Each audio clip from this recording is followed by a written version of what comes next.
사랑을 이루려고 살면 삶이 틀립니다. 이 말씀을 증거하겠습니다.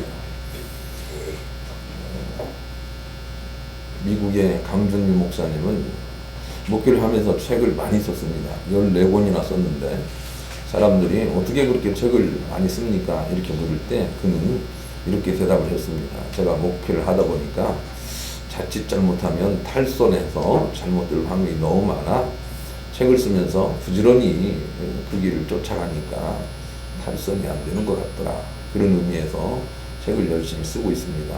그런 얘기를 했습니다. 참 우리에게 많은 교훈을 줍니다. 우리가 그냥 살면 우리가 원하지 않는 곳에 가 있게 됩니다. 무엇인가 선한 목적을 세우고 그 길을 향해서 꾸준히 갈고 닦아서 그렇게 살아야 됩니다.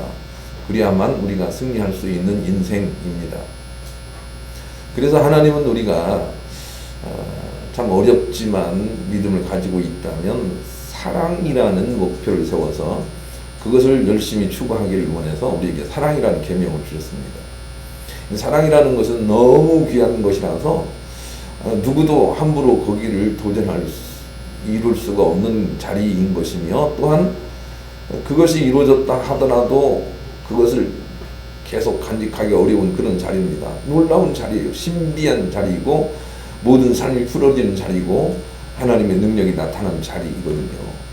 그런데 그 사랑을 목표로 해서 달려가라고 우리에게 계명을 주셨어요. 요한복음 13장 34절 새 계명을 너희에게 주노니 내가 너희를 사랑한 것 같이 너희도 서로 사랑하라 하고 새 계명을 우리 가운데 주셨습니다. 그래서 사랑을 하려고 목표를 세우고 우리가 달려가야 됩니다. 그래야만 우리의 삶이 풀어지도록 하나님께서 그렇게 역사를 하십니다. 요한은 이 비밀을 알고 사랑의 목표를 딱 세우지요. 그래서 사랑 아닌 것들을 제하려고 애를 씁니다. 남을 미워하는 것은 사랑 아닌 것이다. 예. 두려워하는 것은 사랑 아닌 것이다. 예. 세상 욕심을 생각하는 건 사랑 아닌 것이다 라고 하면서 사랑을 이루려고 몸부림치다가 하늘문이 열리고 하늘의 능력을 체험하고 또 그 어간에 많은 그런 참복을 받아 누린 사람이 바로 요한입니다. 사랑을 목표로 할 때만 영육간에 우리가 복을 받는다는 것을 그가 가르쳐주고 있습니다. 바울도 표대를 세우고 그 길을 향해서 달려간다 그렇게 선포를 하고 있습니다. 그런데 이 빌립보서 4장의 말씀은 바울이 노년은 아니지만 죽기 전에 로마 감옥에서 했던 말이기 때문에 죽을 때까지 표대를 세우고 무엇을 이루었다 하는 것이 아니라 앞으로 전진하는 그런 믿음을 가지고 있다고 고백하고 있습니다. 우리가 그렇게 사랑을 이루려고 앞으로 달려가 몸부림치는 그런 인생을 살지 않으면 결코 승리할 수 없다는 것이 성경의 가르침입니다. 빌립보서 3장 3절로 16절 형제들아 나는 아직 내가 잡은 줄로 여기지 아니하고 오직 한 일 즉 뒤에 있는 것을 잊어버리고 앞에 있는 것을 잡으려고 표대를 향하여 그리스도 예수 안에서 하나님이 위해서 부르신 부름의 상을 위하여 달려가노라. 그러므로 누구든지 우리 온전히 이룬 자들은 이렇게 생각할지니 만일 어떤 일을 너희가 달리 생각하면 하나님이 이것도 너희에게 나타내시리라. 오직 우리가 어디까지 이르렀든지 그대로 행할 것이라. 그렇게 고민을 하고 있습니다. 하나님이 주신 계명 사랑을 향해서 우리가 쫓아가고 달려가는 것 자체가 완전한 것이다. 이렇게 말씀을 하고 계세요. 자, 한번 묵상해 보시죠. 하나님이 주신 계명을 향해서 쫓아가는 것 자체가 완전한 것이에요. 그게 완전한 사람이에요. 무엇을 이루었다는 것이 완전한 사람이 아니고 주님이 주시는 계명을 쫓아가는 자가 바로 완전한 자니 그렇게 살지 않으면 벌을 받을 것이다. 이런 말씀과 함께 그런 자세를 끝까지 붙들어라. 이렇게 고민하고 있습니다. 진리를 쫓아가는 자세가 바로 완전한 거예요. 우리는 완전할 수 있어요. 완전하지 않고도 완전할 수 있다고요. 계속 그걸 쫓아가는 거죠. 그런데 우리가 달려가기를 게을리하니 자꾸 문제가 생기는 것입니다. 우리의 믿음은 배를 타고 거슬러 내려오는 물을 거슬러서 올라가는 것과 같아서 우리가 노를 계속해서 젓지 않으면 가만히 제자리에 있는 것이 아니라 뒤로 떠밀려 갑니다. 그래서 자꾸 사랑을 향해서 재촉해서 나가야 됩니다. 사랑 더 해야지, 사랑 더 해야지, 미워하지 말아야지, 이렇게 사랑을 향해서 재촉해 나가야 됩니다. 마찬가지로 우리의 믿음은 이렇게 거꾸로 내려오는 에스컬레이터를 타고 거꾸로 올라가는 것과 같아서 우리가 계속 앞으로 나가지 않으면 그냥 밑으로 내려오게 되어 있는 것입니다. 그래서 우리가 자꾸 앞으로 전진하는 것 자체를 완전하다, 그렇게 하나님께서 말씀을 하고 계십니다. 제가 한번 말씀드렸지만 60세쯤에 은퇴를 하고 이제는 그냥 유유히 인생을 관망하면서 살아야 되겠다라고 생각하는 사람이 95세 되어서 영어를 다시 시작을 했다는 것이죠. 왜냐하면 나는 60 되어서 그냥 그렇게 살 줄 알았는데 아니 물경 내가 95세에 되도록 살아있다는 것 자체를 보고 아무것도 하지 않고 사는 것이 너무 힘들다는 것을 고백을 합니다. 그리고 나서 내가 이렇게 살다가 잘못하면 105살 살 수도 있겠다. 운이 없으면 105살 살 수도 있겠다. 라고 생각을 하고 95살에 영어를 다시 시작했다는 것입니다. 우리는 끝까지 무엇을 목표로 세우고 달려가는 그런 인생을 살아야 되고, 성경은 하나님께서 우리에게 사랑이라는 목표를 향해서 달려가라고 말씀해 주십니다. 그래야 우리도 승리하고 많은 열매가 있을 것이다, 이렇게 말씀을 하고 계시고, 뒤로 물러가지 말라고 말씀하세요. 히브리서 10장 38절 오직 나의 의인은 믿음으로 말미암아 살리라. 또한 뒤로 물러가면 내 마음이 저를 기뻐하지 아니하리라 하셨습니다. 이 사랑을 향해서 계속 전진하기를 원하고 계속 나이 먹었다고 가만히 있기를 원하고 계시지 않으세요. 몸이 아프다고 가만히 있기를 원하고 계시지 않으세요. 자꾸 나아가라고 주님 말씀을 하고 계세요. 그리고 몸부림쳐 나아가는 그런 사람이 되어야 하는 것이죠. 그런데 본문은 우리가 왜 사랑을 향해서 몸부림치면서 나가야 되는지 그 이유를 설명해 주는데, 하나님께서 마지막에 우리를 심판하실 때 사랑이라는 목록을 가지고 우리를 심판하시겠다고 말씀하십니다. 우리가 부서별 찬양대회를 할 때 심사위원님에게 부서가 심사 목록을 줍니다. 음악성 몇 점, 화음 몇 점, 반응 몇 점, 이렇게 목록을 줍니다. 그걸 가지고 우리가 목록에서 점수를 매기는 거죠. 그런데 우리가 하나님 앞에 가서 심판을 받을 때 사랑이라는 목록을 가지고 심판을 받는다는 거예요. 그래서 여러분의 믿음과 또 교회의 믿음을 이 사랑을 대입을 해서 자꾸 점검을 해봐야 돼요. 사랑은 오래 참고, 사랑은 온유하며, 투기하는 자가 되지 아니하며, 자랑하지 아니하며, 무례히 행치 아니하며, 자기의 유익을 붙지 아니하며, 성내지 아니하며, 불의를 기뻐하지 아니하며, 오직 진리와 함께 기뻐하고 모든 걸 믿고 바라고 참고 견디는 것이 사랑이에요. 그런데 보통 우리가 이 사람이 사랑하는 사람인가 하고 대입을 해보면 사랑은 오래 참고 거기에서 대부분 걸려요. 첫 번부터 걸린다니까요. 예. 그런데 하나님은 그렇게 심판을 하겠다는 거죠. 사랑은 오래 참고 해서 너 오래 참았느냐, 오래 못 참았지, 그것을 하나님께서 보응을 하시겠다, 그렇게 말씀하시죠. 너 온유했는가, 너 온유 안 했구나, 그것을 보응하겠다고 말씀을 하시는 거예요. 그게 바로 오늘 본문이에요. 그렇게 심판을 하겠다는 거예요. 그러니 사랑을 향해서 매진해야 되는 이유를 우리가 충분히 알아야 되겠어요. 왜 사랑하라고 하는지 우리가 그 이유를 알아야 된다고요. 오늘 본문 보겠습니다. 7절. 그게 사랑의 덕목 중에 두 가지 덕목만 거기에 열거하고 있는 거예요.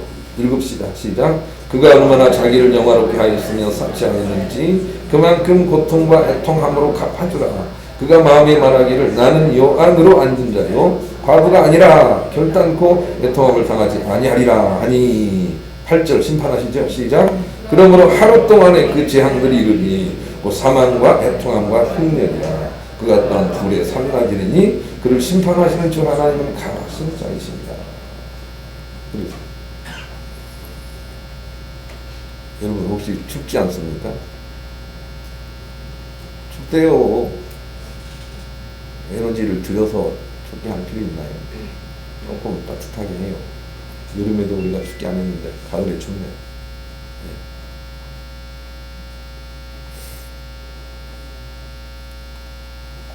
하나님은 사랑의 덕목대로 우리를 심판하시겠다. 그렇게 말씀하세요. 그러니 우리가 사랑을 갈고 닦아야 되는 거죠. 오래 참으십니까? 온유하십니까? 자랑하지 않으십니까? 성내지 않으십니까? 이걸 가지고 심판하시겠다는 거죠. 그래서 자기를 영화롭게 하고 자기를 자랑하고 자기를 삽시하는 사람들에게 고통과 애통으로 갚아주며 그랬습니다. 또 그의 마음이 말하기를 나는 여왕으로 앉은 자요. 요즘 말이죠. 얼굴만 이쁘면 여신이라고 얘기를 하더라고요. 정말 겁이 없는 표현들이에요. 나는 여왕이야, 여왕. 나는 월의 여왕이야. 이렇게 말하는 사람들이 있지 않습니까? 나는 우리 가정에 가는 왕이야. 뭐 이런 사람들이 있는데 다 심판하시겠다고 말씀하세요. 그러니 사랑의 덕목에 맞춰서 자꾸 내가 갈고 닦아야 돼요. 내가 그랬구나. 더 온유해지길 원합니다. 내가 더 겸손해지길 원합니다. 자꾸 이렇게 갈고 닦으면서 사는 그 자체를 하나님이 기뻐하신다는 것입니다. 그런데 이젠 됐다. 내가 이제는 천국 가게 됐구나. 나 갈고 닦을 일이 없어. 뭐 이렇게 하는 사람들은 영락 없이 하나님께 심판하시겠다는 것입니다. 다시 한번 얘기합니다. 사랑이라는 것은 완전하게 이룬 사람들이 천국에 복 받는 게 아닙니다. 사랑을 이루려고 애쓰는 사람들이 복을 받는 것입니다. 사랑을 이루려고 애를 써야 됩니다. 기도의 자리에 나와야 되고 눈물을 흘리면서 기도해야 됩니다.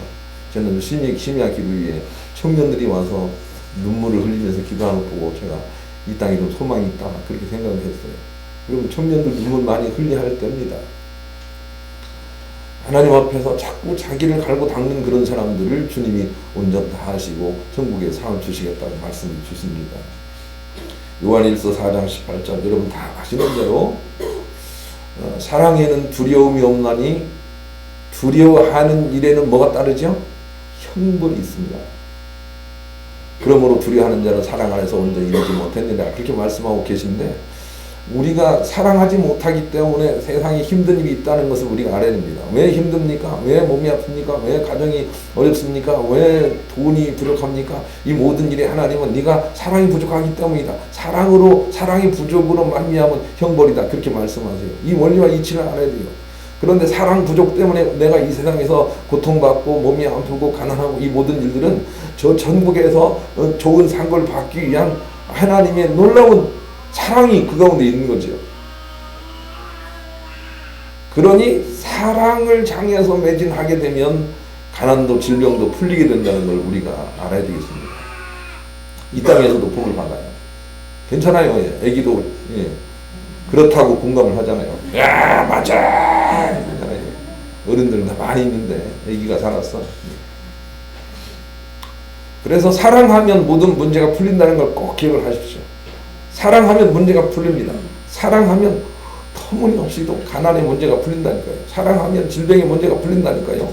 그래서 사랑이 없음 때문에 세상이 혼탁하다는 거, 이 이치와 원리를 알아야 되겠습니다. 그런 마음을 가지고 찬송가 503장을 다 같이 보겠습니다. 이건 찬송가예요.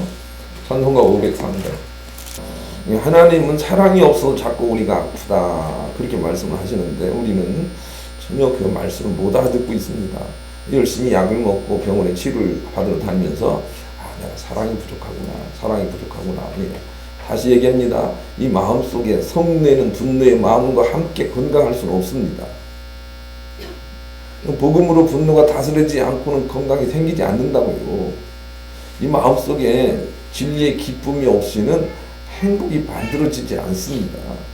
사랑이 없기 때문에 안 되는 것입니다. 그러니 사랑의 덕목을 가지고 일일이 체크하면서 자꾸 자기를 갈고 닦아야 돼요. 오래 참음. 평생 참아야 돼요. 오래 참음. 여기서도 걸리면 안 되잖아요. 그리고 나는 여러분에게 그렇게 권면을 드린 적이 있어요. 어떤 사람이 참이고 거짓인가를 분별할 때 사랑의 7가지 덕목을 대입해보라 이렇게 말씀을 드렸어요. 그러면 돼요. 그런데 그것을 남에게 대입하기 전에 자기 자신에게 먼저 대입을 해라. 이렇게 말씀을 전해드렸어요. 그 대입을 해서 그런지 알고 혹시 사윗감, 며느리감 얻을 때는 사랑을 가지고 가서 사랑하는지 잘 참는지 테스트 해보고 조사해보고 됐구나 하고 선택하면 그만이에요. 그런데 그렇게 하나님께 하지 말라는 사치하거나 돈 많이 버는 사람을 죽은 사람이라고 말을 하고 있는 거예요. 예수 믿는 사람이 하나님의 말씀을 너무 안 듣는 거예요. 어떤 며느리감이 좋은 며느리감이죠. 사랑하는 사람. 그런데 이런 사람을 좋아한다고 하나님 지적하죠. 그가 얼마나 자기를 영화롭게 하였으니 이기적이죠. 사치하였는지 자기만 이렇게 꾸미려고 하는 거죠. 그런 것들이 하나님 보시기에 아름답지 않다. 그렇게 말씀하세요. 사랑을 이루기 위해서 첫째로 자기의 유익을 구하지 말고 하나님의 영광을 위해서 살아야 된다. 이렇게 말씀을 하세요. 미국의 한 지역신문 칼럼에 인생이 비참하게 되는 방법이라는 제목의 칼럼이 실렸습니다. 그 글의 내용은 이렇습니다. 만약 비참한 인생을 맛보려 한다면 언제나 당신 자신만을 생각하십시오. 어떤 사람을 만나도 신경 쓰지 말고 자신의 얘기만 계속 하십시오. 모든 것을 나에게 초점을 맞추고 되도록 자주 나라는 말을 사용하십시오. 상대방의 의견을 들어도 자신의 이야기를 멈추지 마십시오. 그리고 남들이 자신을 인정해 주기를 바라십시오. 다른 사람의 얘기가 당신의 생각과 맞지 않는다면 무시하십시오. 잘못한 사람에겐 욕을 하고 나보다 잘난 사람이 있다면 아부하든지 아니면 질투하십시오. 이것은 자연스러운 감정입니다. 누가 무슨 말을 해도 절대로 듣지 마십시오. 당신에게 도움이 되는 것은 오직 당신만 알고 계십시오.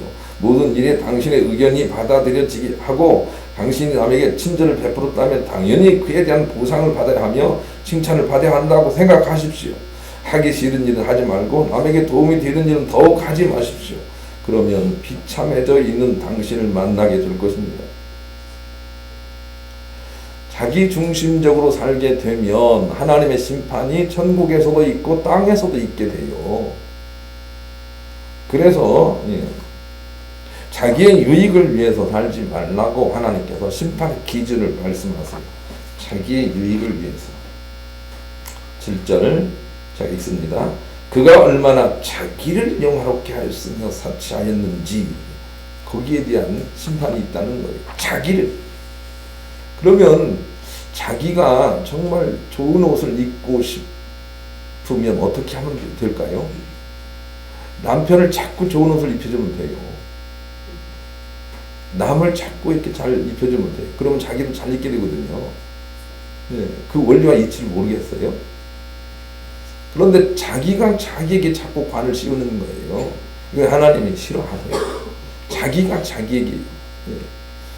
제가 토요일날 준영이가 어디서 오길래 준영이를 맞으러 가기 전에 어디 가게를 잠깐 들렸더니 부부간에 많이 나왔더라고요. 그러면서 그 모양을 보는데 너무 좋은 거예요. 아니 제가 제 앞이라 그런지 몰라도 그런 사람들이 많이 눈에 띄는 거예요. 부부간에 젊은 부부간에 와서 옷을 사는데 아내는 남편 것만 보고 있는 거예요. 남편 것만 보고 있는 거예요. 남편만 보고 있는 거예요. 그런데 혹시 가게 가면 그냥 내 옷만 보는 사람 있잖아요. 내 옷, 오로지 내 옷. 남편은 상관도 없어요. 내 옷. 그런 사람들 반성해야 돼요. 회개하고. 그 얘기를 하고 계시잖아요. 제가 다시 한번 읽습니다. 그가 얼마나 자기를 영화롭게 하였으며 사치하였느냐. 정말로 좋은 옷을 입는 것은 나쁜 게 아니에요. 그런데 자기를 위해서만 그렇게 하는 거예요. 남을 위해서는 안 하는 거예요. 자기를 위해서 그렇게 하는 거예요. 그것을 하나님께서 심판하시겠다. 그렇게 말씀하세요. 어윈 루스라는 사람이 이런 말을 했어요. 지옥은 지옥의 고통 속에서도 결코 자신의 잘못을 인정하지 않고 자기 옳음만을 주장하며 회개할 생각을 하지 않는 사람들의 모임이다. 그랬어요. 여러분 이것을 저 지옥까지 가져갈 필요가 없다니까요. 가정 안에서도 그냥 다 자기만 옳다고 한번 해보세요. 자기만 옳다고 한번 해보시라니까요. 예. 당신은 다 틀렸어. 그냥 생각도 틀렸고 그냥 아주 싸가지가 없어. 당신은 그냥 배움이 아주 어렸을 때부터 그냥 잘못됐어. 그냥 당신 집안은 다 잘못됐어. 이렇게 한번 해보시라니까요. 지옥 된다니까요. 지옥 돼요. 그런데 그렇게 말하는 사람은 자기 오름에 자기가 갇혀 있다는 걸 모르는 거예요. 그래서 하나님이 심판하신다고요. 자기 오름이라는 그런 감옥에서 탈출해야 돼요.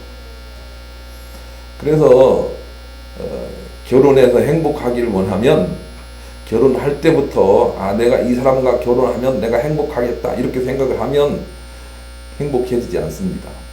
내가 이 사람과 결혼해서 저 사람을 행복하게 해줘야 되겠다 이렇게 생각을 해야 그 행복이 나한테도 전파가 된다니까 돼요. 내가 저 사람을 섬겨야 되겠다 해야 내가 잘 된다고요. 그런데 저 사람을 통해서 내가 무엇인가를 얻어야 되겠다 하는 건 우리 본능 아니에요. 본능이기 때문에 그냥 자연스럽게 그렇게 생각을 해요. 저 사람 때문에 내가 뭐 좀 유익을 받아야 되겠다. 이런 사람들은 하나님이 심판을 하세요. 그래서 세상에서 행복이라는 것이 사라지게 하세요. 그리고 천국에서 하나님의 어면 바꿔주시면 그런 또 심판을 또 받게 돼요. 남의 행복을 위해서 살아줘야 돼요. 남의 행복을 위해서. 그래서 가게에 가서도 뭘 사려고 하면 당신 것 좀 사, 당신 거, 내 거 괜찮아, 당신 거 사. 이렇게 해줘야 돼요. 당신 거 사. 그러면 내가 더 얻어 있게 될까요? 아니면 저 사람만 사차게 될까요? 하나님 법칙은 그럼 네가 잘 입을 것이다 예요.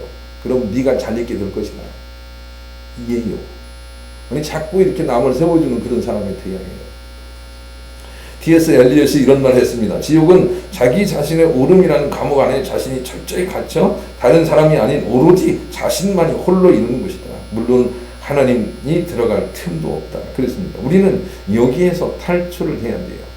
자기 자신만 영광을 받으려고 하는 거기에서 탈출해서 하나님의 형제 자매 그런 관점을 가지고 하나님의 영광을 위해 살지 않으면 그 일은 우리가 땅에서든 하늘에서든 심판을 받게 된다. 이렇게 말씀을 하고 계세요. 우리는 이런 일들로 심판을 이미 받고 있지 않나요? 빨리 돌이켜야 하는 것이죠. 복음성가 300장 1절 우리 같이 부르겠습니다. 이번엔 복음성가예요. 왔다 갔다 해서 죄송하지만 두 번째는 장담하지 말고 조심해라는 말씀을 주세요. 여러분 가정에서 부모님이 술을 너무 많이 먹고 행패를 부려서 가정이 불행하다라고 생각을 해보십시다. 근데 그 집에 두 아들이 있다고 가정을 해볼 때 한 아들은 아버지 때문에 우리 가정이 불행해요. 아버지 그럴 수가 있어요. 아버지 어떻게 가정을 이렇게 힘들게 할 수가 있어요. 이렇게 했다고 가정을 해보십시다. 그런데 그렇게 말하는 아들은 틀림없이 아버지를 따라서 술을 먹게 된다는 거예요. 그런데 다른 한 아들이 있는데 이 아들은 우리 아버지가 그 술 먹는 유전자를 가지고 있구나. 그래서 얼마나 힘들었을까. 우리 아버지 때문에 얼마나 어려운 인생을 살았을까 하고 아버지를 이해함과 동시에 나도 조심하지 않으면 아버지의 술 먹는 유전자가 내 안에 있겠구나. 나도 조심해야 되겠다. 이 아들은 술을 안 먹게 된다는 거예요. 장담하는 아들은 술을 먹게 돼요. 그러나 조심하는 아들이 술을 안 먹는다고요. 그래서 장담하지 말라는 거예요. 조심하라는 거예요. 너도 그럴 수 있다는 거예요. 그래서 나는 안 그래야 되겠다. 이렇게 하는 거죠. 정치하는 사람들 향해서 막 욕을 하는 사람들에게 조그마한 권력을 주면 자기도 그렇게 하게 돼요. 욕을 하는 사람, 장담하는 사람은 그렇게 해요. 그러나 나 조심해야 되겠다. 내게도 그런 마음이 있지 하고 조심하는 사람만 지킨다는 거예요. 그 얘기를 하고 있는 거죠. 자, 하반절 보겠습니다. 7절 하반절. 나는 여항으로 앉은 자요 과부가 아니라 결단코 애통함을 당하지 아니하리라. 나는 여항으로 앉은 자요. 나는 과부가 아니기 때문에 나는 결코 슬프지 않을 것이다. 나는 결코 안 그럴 것이다. 내 인생 잘 되고 말 것이다. 이렇게 장담하는 인생은 하나님의 가품이 있다는 거예요. 장담하지 말고 조심해야 돼요. 나도 그럴 수 있어 하고 조심을 해야 돼요. 꿀단지를 찾아 날아온 파리가 한 마리 있었습니다. 원체 배가 고팠던 파리는 꿀을 먹느라 정신이 팔려서 날개가 젖어가는 것도 모르고 있었습니다. 꿀로 배를 실컷 채운 파리는 날아가려고 했지만 날개가 꿀에 젖어 꼼짝없이 갇히고 말았습니다. 꿀단지 위를 유리 날아가는 나비는 이 모습을 보고 비웃으며 말했습니다. 음식을 그렇게 개걸스럽게 먹으니까 험한 꼴을 당하는 거야. 나처럼 꽃에 묻은 꿀만 조금씩 먹으면 위험할 일이 없잖아. 파리는 화가 났지만 나비에게 따질 말이 없었습니다. 어느덧 밤이 되었고 꿀단지가 놓인 탁자에는 촛불이 켜졌습니다. 파리를 골려주려고 온 나비는 촛불의 영롱함을 보고 기꺼이 다가가 그만 타 죽고 말았습니다. 나비가 죽는 모습을 본 파리가 혀를 차며 말했습니다. 나도 곧 있으면 죽겠지만 그렇게 조심하라고 해놓고 한 번에 불에 타 죽는 너는 나보다 더 멍청한 거 아니냐. 이렇게 말하는 우화가 있습니다. 남에게 무엇이라고 말을 하기 전에 항상 나도 그럴 수 있어 조심해야지 이렇게 하는 사람들이 하나님의 참복을 받는다는 거죠. 우리가 얼마든지 타락할 수 있는 본능을 가지고 있다는 걸 모르세요? 나만 예의라고 생각하세요? 아니에요. 우리는 조심해서 살아야 돼요. 누가복음 21장 34절 너희는 스스로 조심하라. 그렇지 않으면 방탕함과 술 취함과 생활의 염려로 마음이 둔하여지고 뜻밖의 그날이 덫과 같이 너에게 임하리라. 이 똑같은 말씀이죠. 뜻밖의 임하게 돼요. 조심하지 않으면. 그러니 조심하는 사람이 되어야 돼요. 조심해서 살려고 애쓰는 사람이 되어야 돼요. 존 비비어 목사님이 이런 글을 썼습니다. 가론 유다도 예수님의 제자가 되었습니다. 그는 모든 것을 버리고 그분을 쫓았고 그분을 사랑하는 듯 보였습니다. 유다는 심한 핍박에도 불구하고 예수님 곁에 남았고 다른 제자들이 떠날 때도 떠나지 않았습니다. 그는 귀신을 쫓아냈고 병자를 고쳤고 복음을 전파했습니다. 그러나 유다의 동기는 처음부터 옳지 않았습니다. 그는 이기적인 삶을 끝내 회개하지 않았습니다. 그는 이득을 위해 거짓말을 했고 예수님 사역을 위한 돈기에서 돈을 착복했습니다. 불명예스러운 일은 그 외에도 많았습니다. 그는 3년 반을 예수님과 함께 지내고도 그분을 전혀 몰랐던 것입니다. 오늘날에도 유다 같은 일이 얼마나 많은가요? 그들은 사역을 위해 희생하고 전파하고 성령의 은사를 따라 봉사하지만 그분을 친밀히 알지 못합니다. 그들의 모든 수고는 이기적 동기에서 싹튼 것입니다. 그들은 예수님을 주라고 부르지만 그들의 최고 권세의 자리에 그분을 놓지 않습니다. 그들은 하나님의 뜻이 자기 마음의 욕심과 상충되지 않을 때만 순종합니다. 하나님의 뜻이 자기 욕심과 다른 방향으로 나가면 그들은 자기의 길을 택합니다. 내 마음이 쫓는 것은 무엇일까요? 지금이 그것을 점검할 때입니다. 이런 글을 썼습니다. 여러분, 우리가 하나님을 통해서 우리의 영광을 위한 믿음을 가지고 있나요? 아니면 우리가 나 자신을 쳐서 복종시켜 하나님의 뜻을 이루려고 하는 그런 믿음을 가지고 있나요? 두 번째 믿음을 가지고 있지 않다면 심판받겠다는 거예요. 여러분 자신을 위해서 예수를 믿으려고 작정했나요? 여러분 자신을 위해서 결혼하려고 작정했나요? 여러분 자신을 위해서 인생을 살려고 결정을 했나요? 틀렸습니다.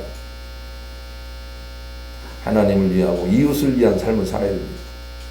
하나님을 위하고 이웃을 위한 삶을 살아야 됩니다. 그래야만 진실로 옳은 방향으로 가고 있는 것입니다. 여러분이 주변 사람들을 섬기려고 그렇게 사십시오. 높여주려고 사십시오. 그래야만 진실로 내가 참복을 받을 수가 있습니다. 천국에 가서 행복할 수 있습니다. 박소록이 목사님이 이런 글을 썼습니다. 하나님께서는 당신의 광야에 길을 내주고 계십니다. 당신이 황폐한 땅에 샘이 솟아나고 있습니다. 그리스도 안에 있는 형제 자매들이여 당신의 삶의 광야가 더 이상 광야가 아닌 날이 올 것입니다. 어쩌면 당신이 생각했던 것보다 더 빨리 올지도 모릅니다. 그날이 오면 당신의 입에서는 찬양이 터져나올 것이며 깊은 밤 동안 계속된 당신의 슬픔은 새 아침 변화를 받게 될 것입니다. 우리 모두는 하나님 안에서 광야를 걷는 시절을 겪고 있습니다. 우리의 영적 삶의 모든 것들이 메말라 버리고 생기를 잃고 영감을 상실하는 시점을 지나게 됩니다. 그 시기를 지나는 유일한 방법은 걸어가는 그 길이 아무리 가혹해지더라도 하나님을 향한 발걸음을 결코 포기하지 않겠다고 미리 결단하는 것뿐입니다. 무슨 일이 일어나든지 그리스도 안에 거하리라. 당신에게 비밀을 알려주고 싶습니다. 이렇게 불굴의 인내를 다짐할 때 우리 주님과의 가장 특별한 차원의 관계를 향해 길이 열린다는 것입니다. 우리가 사랑을 향해서 더 나아가겠습니다. 이렇게 다짐하고 전진하는 순간 길이 열리는 것이죠. 사랑을 향해서 더 나아가겠습니다. 내가 사랑하지 못했습니다. 내가 남을 미워했습니다. 내가 오래 참지 못했습니다. 내가 분노를 잘 냅니다. 자꾸 그러지 않고 예수님 같은 성품을 가지겠습니다. 사랑하겠습니다. 하고 나가기를 때 길이 열린다는 거죠. 사랑을 우리가 추구하는 그런 인생을 살아야 됩니다. 호아김 대 포사다라는 사람이 마시멜로 이야기라는 책을 썼는데 그 책의 요지는 이거예요. 참 행복은 미래의 행복을 두고 현재의 고난을 먼저 선택하는 자의 것이다. 는 그런 요지의 글을 썼습니다.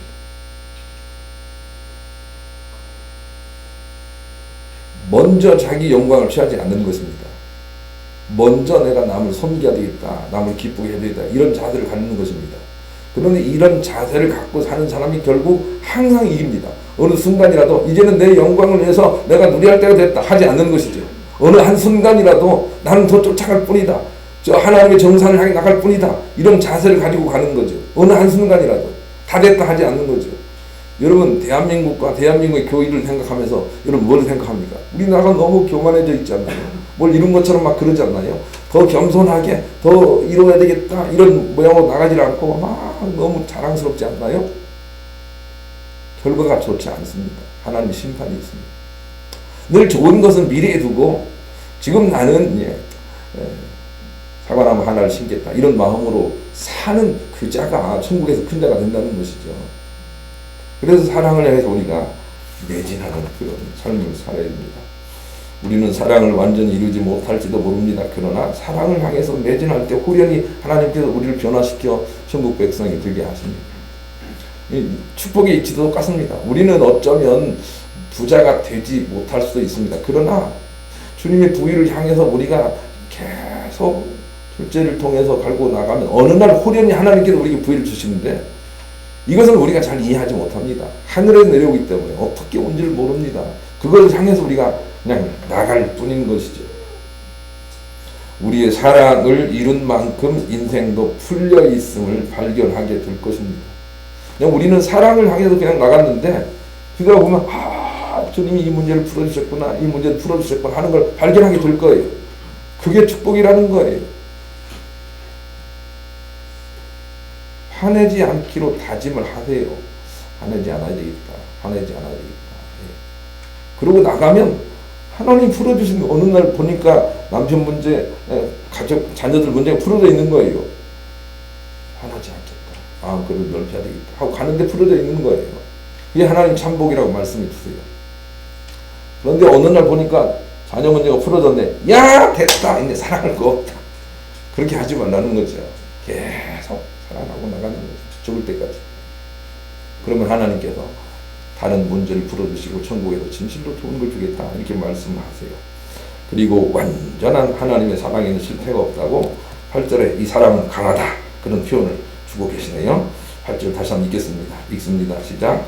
그러므로 하루 동안에 그 재앙들이 이르리니 곧 사망과 애통함과 흉년이라. 그가 또한 불에 사라지리니 그를 심판한 주 하나님은 강하신 자이십니다. 하나님은 사랑이시라는 거 아시죠? 그런데 사랑은 엄청나게 강한 힘이 있어요. 사랑은 엄청나게 강한 것이에요. 이걸 사람들이 몰라요. 그런데 주먹이 강하다고 생각을 하고 어떤 사람은 날카로운 목소리가 강하다고 생각을 해요. 그래가지고 막 날카롭게 쏘아붙여요. 제가 은행에 있어봐서 아는데 어떤 사람은 좀만 비우면 안 맞으면 그냥 나와! 너 그 사람 나와가지고 소리치는 사람이 있어요. 그러면 잠깐은 해결되거든요. 그런데 그의 인생은 좋지 않게 돼요.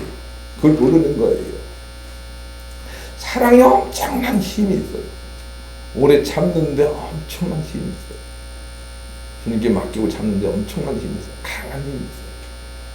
그러므로 사랑을 향해서 믿음을 가지고 정진하시길 바라고 그 일 때문에 풀어지는 걸 보고도 또 사랑하시는 여러분 모두가 되시기를 우리 주님의 이름으로 간절히 축원합니다.